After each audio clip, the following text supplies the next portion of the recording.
Hello നമസ്തേ, welcome to Mumbai online channel. ഇന്നത്തെ video ചരിത്രമുറങ്ങുന്ന കേരളത്തിലെ പത്തനംതിട്ട ജില്ലയിലെ പുത്തൻ ശബരിമലയിലേക്കാണ്.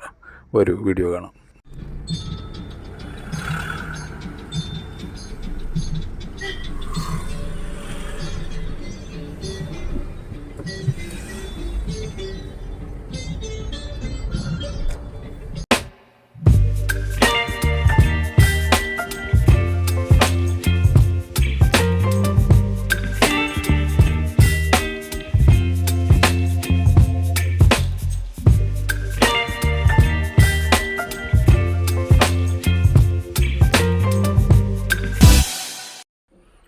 നമസ്തേ, എല്ലാവർക്കും മുംബൈ ഓൺലൈൻ ചാനലിൻ്റെ വീഡിയോയിലേക്ക് ഒരിക്കൽ കൂടി സ്വാഗതം.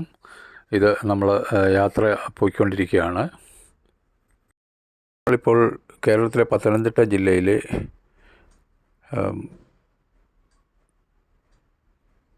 കോഴഞ്ചേരിയിൽ നിന്ന് യാത്ര തിരിച്ച്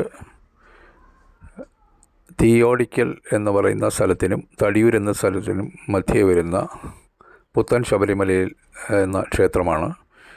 ഇതിൻ്റെ മുൻഭാഗത്ത് നമ്മൾ എത്തിച്ചേർന്നിരിക്കുന്നു. അപ്പോൾ ഇവിടെ കാണുന്ന ഈ 18 പടികൾ ശബരിമലയിലെ പോലെ തന്നെ നിർമ്മിച്ചിട്ടുള്ളതാണ്. പക്ഷേ സ്വർണം പൂശിയിട്ടില്ല എന്നേ ഉള്ളൂ. ഇത് പുനഃപ്രതിഷ്ഠ നടത്തിയ ഒരു ക്ഷേത്രമാണ്. അതായത് എത്രയോ വർഷങ്ങൾക്ക് മുമ്പ് തീ കത്തി നശിച്ചു പോയ ക്ഷേത്രമാണ്. ഈ ക്ഷേത്രത്തിൽ പിന്നീട് പൂജകളൊന്നും നടന്നിട്ടില്ല. പിന്നീട് വളരെ വർഷങ്ങൾക്ക് ശേഷം 1999 ഇതിൻ്റെ പുനഃപ്രതിഷ്ഠാകർമ്മം നിർവഹിച്ച് ഇത് ഭക്തജനങ്ങൾക്കായി തുറന്നു കൊടുക്കുകയായിരുന്നു. ശബരിമലയിലെ പോലെയല്ല ആചാര മര്യാദകളും. വ്രതാനുഷ്ഠാനം അത്ര സ്ട്രിക്റ്റായിട്ട് ഇവിടെ വരുന്നില്ല. എങ്കിൽ പോലും ഭക്തജനങ്ങൾ വ്രതാനുഷ്ഠാനത്തോടുകൂടി ഇവിടെ എത്തുന്നവരുണ്ട്. ശബരിമലയിലേക്ക് പോകുന്ന യാത്രാമധ്യേ ഇവിടെ കണ്ട് തൊഴുതു പോകുന്ന ധാരാളം ഭക്തജനങ്ങളുണ്ട്. ഇവിടെ എല്ലാ ഭക്തജനങ്ങൾക്കും, സ്ത്രീജനങ്ങൾക്ക് പ്രത്യേകിച്ച് ഇവിടെ ഈ ക്ഷേത്രത്തിൽ പ്രവേശനമുണ്ട്. ഇപ്പോൾ നമ്മൾ നടന്നു വന്ന ഈ പിന്നാമ്പുറത്തുള്ള വഴിയിലൂടെ വേണം ഇതിലേക്ക് കടന്നു ചെല്ലാൻ, ഈ ക്ഷേത്രത്തിനുള്ളിലേക്ക് കടന്നു വരാൻ. ശബരിമലയിലെ പോലെ തന്നെ കെട്ടുകെട്ടി നമുക്ക് നേരെ 18 പടികളും ചവിട്ടി പോകാൻ മായേ സാധിക്കുകയുള്ളൂ. അതുപോലെ ഇവിടെ നമുക്ക് പിന്നാമ്പുറത്തുകൂടി ശബരിമലയിലേക്ക് പോകാനുള്ള പ്രവേശനം അനുവദിച്ചിട്ടുണ്ട്, കെട്ടില്ലാതെ തന്നെ. അത് എല്ലാ കൊല്ലങ്ങളിലും ഇപ്പോൾ അത് എങ്ങനെയാണ് അതിൻ്റെ നിയമവശങ്ങളെന്ന് എനിക്ക് അറിയില്ല.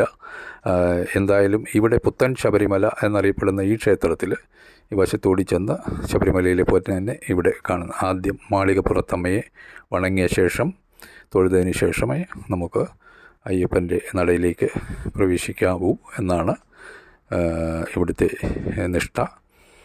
അപ്പോൾ ഈ ചുറ്റുമതിൽ കടന്ന് നമ്മൾ നേരെ അയ്യപ്പൻ്റെ പ്രതിഷ്ഠയിൽ ഇരിക്കുന്ന ശ്രീകോവിലിനുള്ളിലേക്ക് പ്രവേശിക്കാം. ചുറ്റമ്പലത്തിൽ മറ്റു പ്രതിഷ്ഠകളുമുണ്ട്. ശബരിമലയിൽ പോലെ തന്നെ ഇവിടെ പൂജാകർമ്മങ്ങളും നടക്കുന്നുണ്ട്. നിത്യപൂജ നടന്നു വരുന്നു. 1999 പുനഃപ്രതിഷ്ഠയ്ക്ക് ശേഷം നിത്യപൂജകൾ നടക്കുന്നുണ്ട്.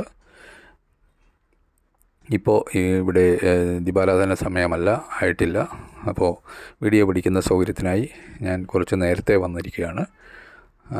അതുകൊണ്ട് ഇപ്പോൾ ഈ തിരുവാഭരണ വിഭൂഷിതനായ അയ്യപ്പനെ ദർശിക്കാനായി ഭക്തജന ലക്ഷങ്ങൾ, കോടാനുകൂടി ഭക്തജനങ്ങൾ ശബരിമലയിലേക്ക് യാത്രയാകുമ്പോൾ അവിടെ തിരുവാഭരണം ചാർത്തിയ അയ്യപ്പന് മകരവിളക്ക് മഹോത്സവം നടക്കുന്ന അതേ രീതിയിൽ തന്നെ ഇവിടെ അതേ ദിവസം തിരുവാഭരണ ഭൂഷിതനായിട്ടല്ല എന്ന് മാത്രമേ ഉള്ളൂ. അയ്യപ്പന് ഇവിടെ പൂജ അതേ ദിവസവും നടക്കാറുണ്ട്. ധാരാളം ഭക്തജനങ്ങൾ ഇവിടെയും വന്നെത്താറുണ്ട്. ഇവിടെ ഇപ്പോൾ എഴുതി വച്ചിരിക്കുന്നത് പോലെ ഇപ്പോൾ കണ്ടു കാണും. 99 പുനഃപ്രതിഷ്ഠ നിർവഹിച്ച ക്ഷേത്രം താഴമൺ മഠത്തിൽ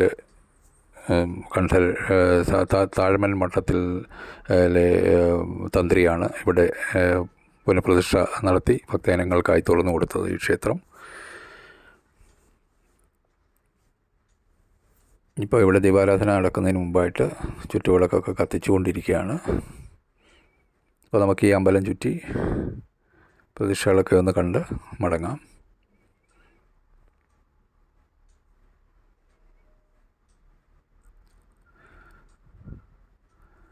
ചരിത്രത്തിൽ നമ്മൾ അറിയുന്ന പല